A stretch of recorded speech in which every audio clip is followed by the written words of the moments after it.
Today I'm really pleased to welcome Professor Beverley Hunt to talk to us about thrombophilia and also thrombophilia and COVID-19. Beverley, one of the questions we're frequently asked is, what is thrombophilia? Hi, Joe. So thrombophilia is very straightforward. It means that there's an increased risk of having venous thromboembolism. And by venous thromboembolism, we mean deep vein thrombosis or DVT and pulmonary embolism. It does not mean that there's an increased risk of having stroke and heart attack, which are blood clots in arteries rather than in veins. Is there a difference between thrombophilia and acquired thrombophilia? Thrombophilia can be split up into some states which are inherited and others which are acquired during a lifetime. Is it very easy to detect or diagnose a thrombophilia? And when might this happen? Okay, so we don't normally look for thrombophilia unless someone has actually had a deep vein thrombosis or pulmonary embolism, and they've had a blood clot which isn't provoked. So we divide up DVT and pulmonary emboli into those that are provoked. So we know that there's a really powerful factor that's caused the clot, the number one being hospital admission, and there are things like being on the combined oral contraceptive pill and tablet hormone replacement therapy or cancer, all sorts of things. But if there's no obvious cause, we call it unprovoked. And if somebody has a strong family history of having clots in the family, so they have a clot out the blue, and then maybe their mother or their father or brother or sister has had a clot, we would problem. If I was diagnosed with a thrombophilia, would my family be screened for this as well, or should everybody be screened for thrombophilia? Okay, so when we started learning about thrombophilia, it's 20 or 30 years ago now, everyone was really excited and thought, hey, this is going to solve all the problems of why people have unprovoked blood clots.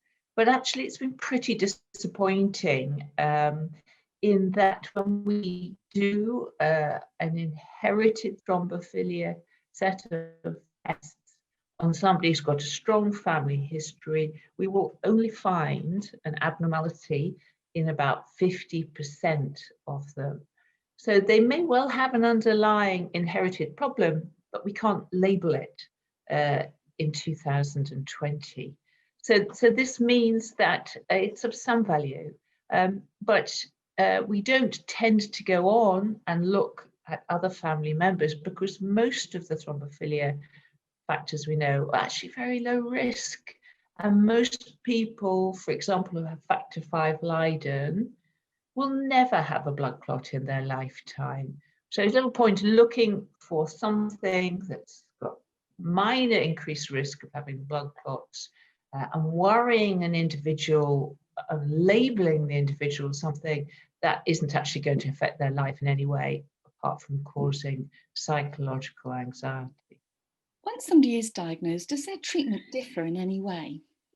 So if we've had somebody who's had an unprovoked blood clot, we know from the data that we have these days that their chances of having another clot are much greater and much greater than someone who's had a provoked event. So the tendency these days, because we've got such good anticoagulation, is to leave them on long-term anticoagulation.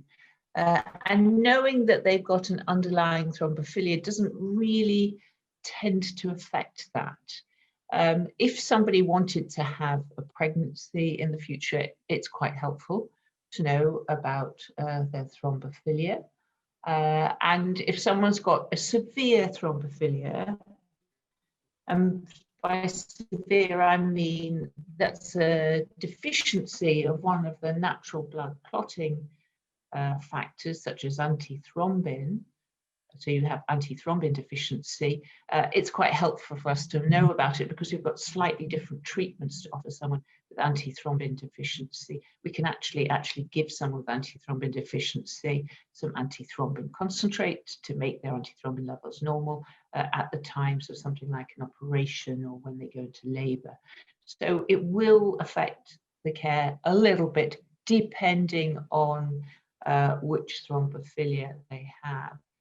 I think perhaps we ought to just point out that if you're white, about 5% of white people will have factor V Leiden, and they'll have one dose of factor V Leiden, which we call a heterozygous state. And we all know, walking around, that 5% of people are not having blood clots. So the risk of having a blood clot with factor V Leiden is just increased about 8-fold. And the background risk of having blood clot is low anyway. So most people with factor V Leiden never have a blood clot. That's the most common one. And then we have another one we call prothrombin 2210. Sorry, I didn't invent the names. We also call it prothrombin Leiden, and that's present in 2% of white people. And that's much more minor. It's just doubling your risk of having a blood clot. So really not making that much difference. The ones we really worry about are antithrombin deficiency. You've got antithrombin deficiency. We sort of have a rule of thumb that you might have a blood clot, about 50% chance by the time you're 50, and you might have about a 50% chance of having a blood clot in pregnancy if you don't get prevention. So pretty sticky blood. And then we have protein C and protein S deficiency, and they are making blood more sticky than factor V Leiden and prothrombin 2210, probably a little bit more similar to antithrombin deficiency. And then occasionally we have somebody who will have a combination. So about 25% of people have antithrombin deficiency, also have factor V Leiden, and that combination makes blood really, really sticky. And occasionally we have people who have a double dose of factor V Leiden. They have 2 gene defects. That means they're homozygous, and they have an 80-fold times risk of having blood clots, sort of similar to antithrombin deficiency. So quite a complex group of things, but most people will not have the severe ones. They'll have the very mild ones, factor V Leiden. And I think many of us think, oh, this is, telling people they've got factor V Leiden, you're labeling them and you're saying to someone, oh, there's something wrong with you. But there's nothing wrong with these people. This is just how they are. And to be truthful, factor V Leiden is so common in the white population. There must be a reason for it. And I think what a lot of us think is that if we go back through history, we go back 100 years to Victorian times, up to then, the commonest cause of death in women was dying in childbirth due to bleeding to death. And if you have factor V Leiden, you're less likely to bleed to death. So it was a survival advantage up to Victorian time. So a real advantage in reducing bleeding, but now we all sit around, we're overweight, and so it's become a disadvantage because it's increasing your risk of having a deep vein thrombosis. And you mentioned Caucasian. Is it different then for other ethnic groups, or is there different data? Yeah, so there is very little data looking at or Black or Far Eastern ethnic groups. Most of the work on thrombophilia has been done in Europe or in North America and looked just at the white populations. So there's a bit of work to be done there. So we never expect somebody who wasn't white to have factor V Leiden or prothrombin 2210. Obviously, there's been a lot in the news around COVID, and in particular about thrombosis or blood clots within COVID as well. If you have a thrombophilia or a history of a blood clot, does this are you at increased risk of firstly catching COVID? So There's been so much misinformation out there. It is extraordinary. So the first thing to say is that the sticky blood that we see in COVID is only if you get COVID pneumonia. That means that you are pretty short of oxygen and you need to come into hospital. Now, that is a minority of the population. So most people with COVID will have mild COVID, but that may not be mild to them. They may feel really unwell, but they're not going to need hospital care. So when we look at the thrombophilias, there's no evidence whatsoever that it increases the risk of getting COVID pneumonia. And when we look at the hospital patients who have thrombosis with COVID, there's no clear pattern. It doesn't appear that having thrombophilia is a major risk factor. It's all to do with what COVID does with the blood. So you've got a bit of fat blood and you might have slightly sticky blood. COVID pneumonia makes your blood amazingly sticky, really, really sticky. And so it doesn't really matter where you're starting from, I think. It's just the effect of COVID itself. Thank you. And so for individuals like that, is that the reason why they haven't generally been advised to shield purely on the basis of a thrombophilia? So shielding's all about those who are at increased risk of catching COVID-19, and that's usually people who are immunosuppressed. So we don't get immunosuppression with thrombophilia. Okay. Is there any information about anybody with a thrombophilia, if they do develop COVID-19, having a more severe episode of it? So that's what I've just been saying. And what we haven't talked about so far is antiphospholipid syndrome. I'm at a centre where we have many patients with antiphospholipid syndrome. I know many of them have had COVID. We've talked it through in clinic. Nobody has had COVID pneumonia. And some of them are on anticoagulation and some just have the antibody and they're not on any anticoagulation, and they have all been fine so far. It's anecdotal, but that's how it is. We just haven't got enough experience to know what's going on, but all my patients have been fine. Thank you very much. And if somebody is diagnosed with COVID and they're on an anticoagulant, is it important that they can continue taking that anticoagulant as prescribed? Absolutely. So if we look at what happens if you get diagnosed with COVID, you're told to socially isolate, stay at home. And I think at that point, whatever you're doing, if you're on anticoagulation, you must continue it faithfully and get your INR checked if you're on warfarin and all of those things. And also to keep mobile and well hydrated and not to lie around eating chocolates and increasing your risk of getting a blood clot because you're immobile that much more. I say to my patients, look, if you get COVID, I'd like to know because I need to learn, and that's what's been happening, and they've all been fine. And so if you go to hospital, please let me know and I can talk to the hospital doctors. But that hasn't happened. And anyway, I sit on lots of national and international guidelines. Anybody that gets COVID that needs hospital admission will get blood thinners. They just will, because the hospital doctors are really, really aware of the thrombosis problem with COVID. So if you're on something and you come into hospital, you will continue with it. You might switch over to injections if you got unwell. So everyone is really, really wide awake to this problem of thrombosis. So everybody will get the best care.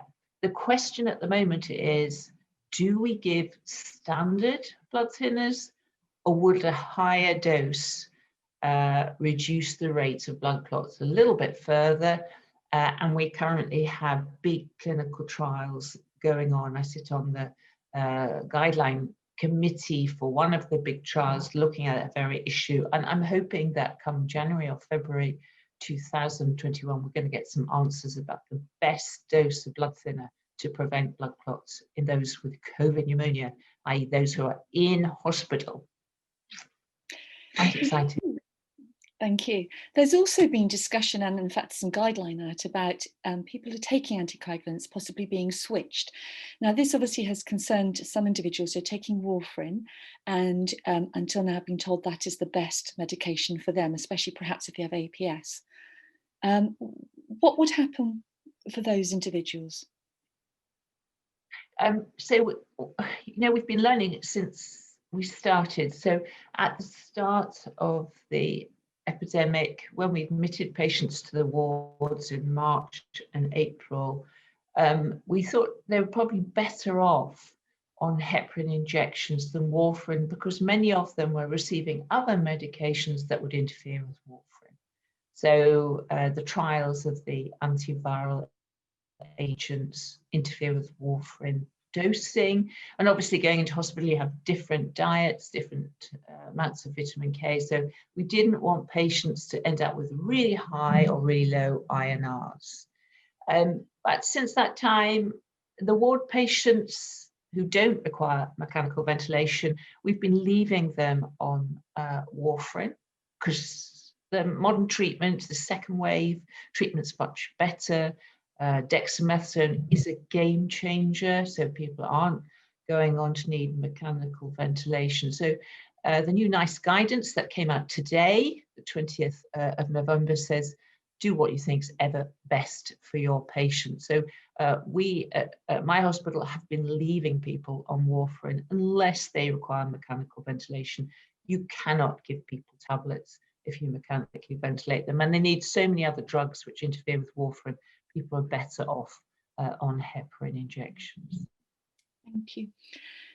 There's also been concern, and I know you touched on this just now, but with individuals who perhaps have a thrombophilia and have suffered potential lung damage through a PE previously, whether they are at increased risk or not. So the thing is, if you've got reduced lung capacity when you start, it still doesn't mean that you're at higher risk of COVID or that you're at higher risk of getting COVID pneumonia. So I don't think really at this current time there's any need for people who've had previous blood clots to worry about getting bad COVID. And the other thing is that we have learned so much about ventilating people and giving them oxygen during COVID that it allows a lot of leeway. And when I look at some of the patients who've had really bad chronic obstructive airways disease and somehow they get through the whole illness and they've got really reduced lung capacity, I have great faith that the critical care physicians can sort of manage that, really. I hope that's reassuring. Yes, I think so. And then the road to recovery after COVID. Obviously, you've mentioned about keeping well hydrated, keep on taking your medication as prescribed, and keep active, keep mobile. And is that important in the recovery as well? It's okay, it's safe to go back to your normal exercise at a pace that you're comfortable in. So if you've been on the ward with COVID and you get discharged, most patients go back to normal living within weeks.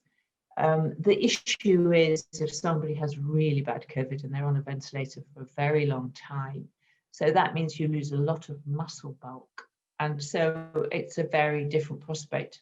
These patients need rehabilitation. They need to learn to walk again, some of them. And so most of them don't get discharged from hospital till quite late, or they go to a rehabilitation centre. And at those times, they tend to get thromboprophylaxis with heparin injections. So I think we're all very aware that they're at increased risk, and that risk will be managed. Looking forward and with vaccines on the horizon, is there a conversation or a priority that people with thrombophilia should consider when the vaccine becomes available, talking to their doctor? No, I don't see it, because there is no increased risk of getting COVID because you've got thrombophilia, and there is no increased risk of having bad COVID.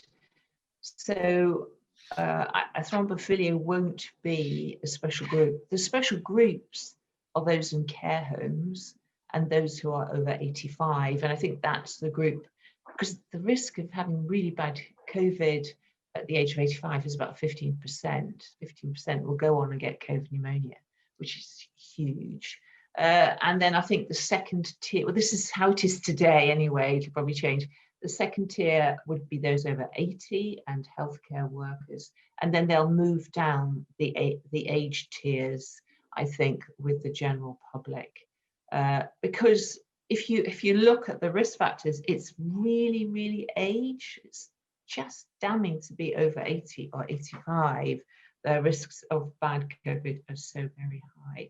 And of course, at 85, you're a little bit more frail and you don't recover so well afterwards so quickly. And I think most of the patients that I have with thrombophilia are young, and I mean, that means it means under 60, you're young, believe me, and there's very little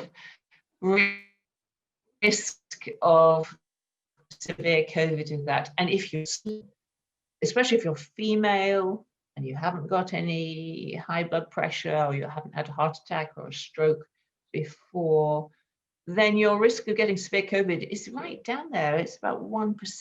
It's tiny, really. So I think that everyone is very worried about the risk of bad COVID, but the people that are getting it are the elderly and the overweight and the ones who've had bad cardiovascular problems before. Thank you, Beverley. This is really informative, and I hope it's very reassuring to everybody as well. Thank you, Jo.